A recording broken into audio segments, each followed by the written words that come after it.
Dolly friends. I didn't want to wait to use my glass jars that I found at the estate sale to make some things for my kitchen. So I just grabbed some things that were at hand. I actually didn't put much thought into it at all. And I just thought, okay, well, I'm just going to start stuffing them with things. These green leaves are just from a plastic plant that I just cut up. Same thing with the little red leaves. I don't know that I even used those. I'm not sure. So I just started fooling around and, I watched Where the Gnomes Live do this project, and it was so simple, but somehow, like I usually do, I made it more complicated than it needed to be. But anyway, my older son, he tells me I need to have more patience and take my time and do things correctly. But it's just really hard for me to do that. That's not in my nature. And I just like to rush through things to see, can I get some kind of good result? And it's kind of more of a chance thing. Like, let me do this and see if it turns out. This is just some Italian seasoning I'm adding to some dried flowers. And then I thought, oh, I'll make it my own jar of that.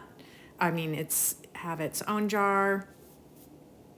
Some salt in the squat jars. I really like those squat jars. I found these sticks that I had painted for something I was making. I can't even remember what it was. And I thought, oh, that could be some cinnamon sticks. I ended up adding, don't ask me why I added cloves.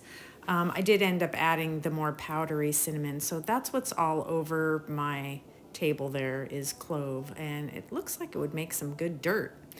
And of course it smells like fall. These are some cardamom pods that I had in my spice cabinet, and I just cut them open and took the little seeds out. They smell wonderful. I think I use them for, I don't know, do you use those for like making homemade cider? I can't remember what I use them for, but they have kind of a citrusy smell. I was having trouble getting the corks in. They fit, but they're too long for minis, even though the jars are kind of large size. But all I have for adding liquid is this clear Gorilla Glue, which I used to love, but it's really not suited for a lot of the things that I do, and you'll see that in just a minute here. So I put it in and I let it settle, and then I kept adding more. I won't show you every single piece that I did. And you can see all the labels that I've cut. I cut all these, I photocopied and cut all of these from 3 different vintage cookbooks. Now that I see them all laid out here, they don't look particularly vintage, and they're too large.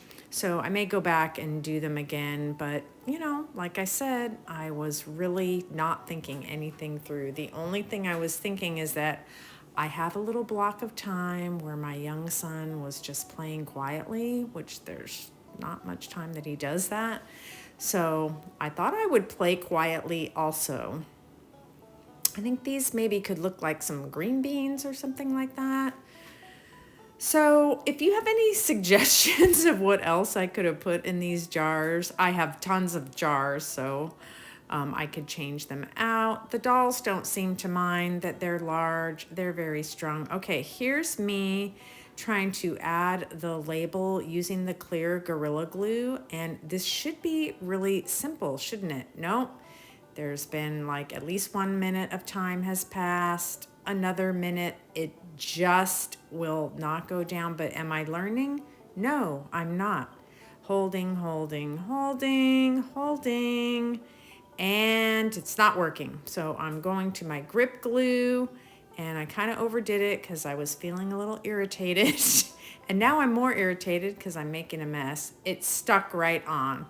So just adding a little more of the clear Gorilla Glue to my jars, and here we go. And of course it sticks right on with the grip glue. Here's my little cupboard. I'd like to put a nicer piece of plastic there for the glass door, and I'm gonna just start adding things in there. I just kind of tap the bottom of the jars in some wax to get it to stick. I don't use glue on anything because I change my mind about everything and like to move things around, and the dolls are going to need to get their things out of the cupboard. So they're pretty large jars, and they just use these for filling up their smaller jars. Here's a little piece I got at the miniature show for some Gunston's biscuits. And here's some nuts. And yeah, some